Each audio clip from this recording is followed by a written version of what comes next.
দর্শক আসসালামু আলাইকুম। আসসালামু আলাইকুম। রাশেদ ভাই কথা শুনতেছেন? স্পষ্ট শুনতে পাচ্ছি।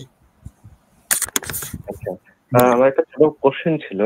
যে জি, কোশ্চেনটা হচ্ছে আমি গত 2023 এ স্কিল ওয়ার্কার ভিসায় যাই, সুইচ করি, হ্যাঁ?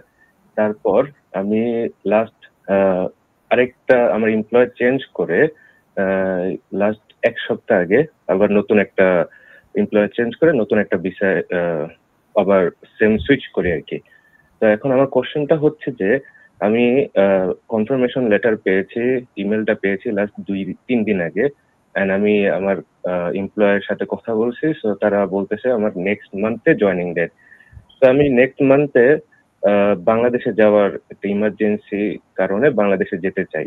তো সেক্ষেত্রে আমার করণীয় কি? বা আমার এখানে কি ডকুমেন্টস থাকা লাগবে? বা কি বা আমার এমপ্লয়ার থেকে কি অ্যাসুরেন্স নেওয়া লাগবে? আপনার কস অনুযায়ী জয়েনিং ডেট কবে? আমার কোর্স অনুযায়ী জয়েনিং হচ্ছে সেপ্টেম্বর ১ তারিখে। ১ তারিখে।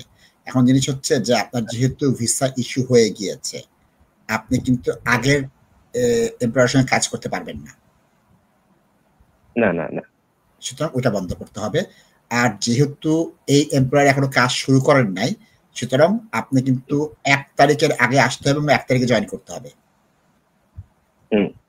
এখন আপনার একটা সিম্পল চিঠি নিতে হবে যে এই ব্যক্তি আমাদের কর্মচারী, তার আমাদের স্পন্সর লাইসেন্সের আন্ডারে, আমাদের কসের আন্ডারে ভিসা হয়েছে, তিনি ইমার্জেন্সি। এখন আপনি যেটা হচ্ছে আপনি আজকে ২৫ তারিখ, আপনি ২৫ তারিখ থেকে ১ তারিখ আগে আসতে পারবেন? পারবেন না তো।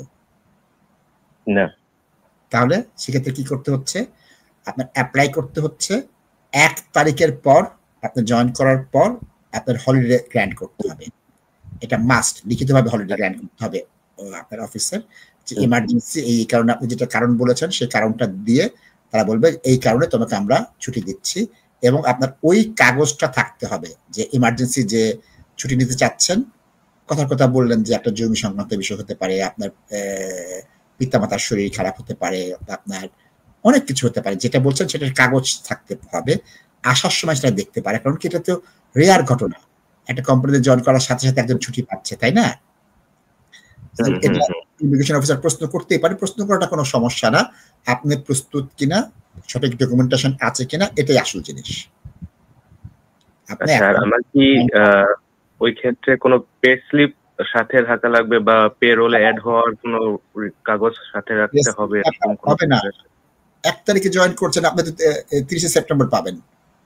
আপনি যদি ৫ তারিখে যান আর ১৫ সেপ্টেম্বর ফেরত চলে আসেন, পে স্লিপ তো হবে না আপনার। আপনার যে কোম্পানিতে জয়েন করছেন তারা কি উইকলি, ফোর্টনাইটলি না মান্থলি স্যালারি দেয়? মান্থলি।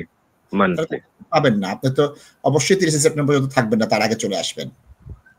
সুতরাং চিঠি নিয়ে যাবেন, একটা রোবাস্ট চিঠি নিয়ে যাবেন এবং যে কারণটা দেখাবেন যে আপনি ইনিশিয়াল অ্যাপ্লিকেশন করছেন হলিডের জন্য, ইমার্জেন্সি হলিডে, ওই কাগজটা সাথে রাখবেন এবং তার প্রয়োজনীয় ডকুমেন্ট যদি চাই হ্যান্ডব্যাগ থাকবেন যাতে ইমিগ্রেশন অফিসারকে দেখাতে পারেন। ধন্যবাদ। আর এখানে কি কোনো এনওসি লেটার বা এরকম কোনো লেটার রাখা লাগবে? Holiday letter, holiday approve letter, NOC বলে কোনো কথা নাই বিলেতে। আচ্ছা। হলিডে অ্যাপ্লিকেশন করেছেন, সেটা গ্র্যান্ট হয়েছে এবং তার সংশ্লিষ্ট কাগজ আপনার সাথে আছে। ধন্যবাদ দর্শক, আপনাকে ধন্যবাদ।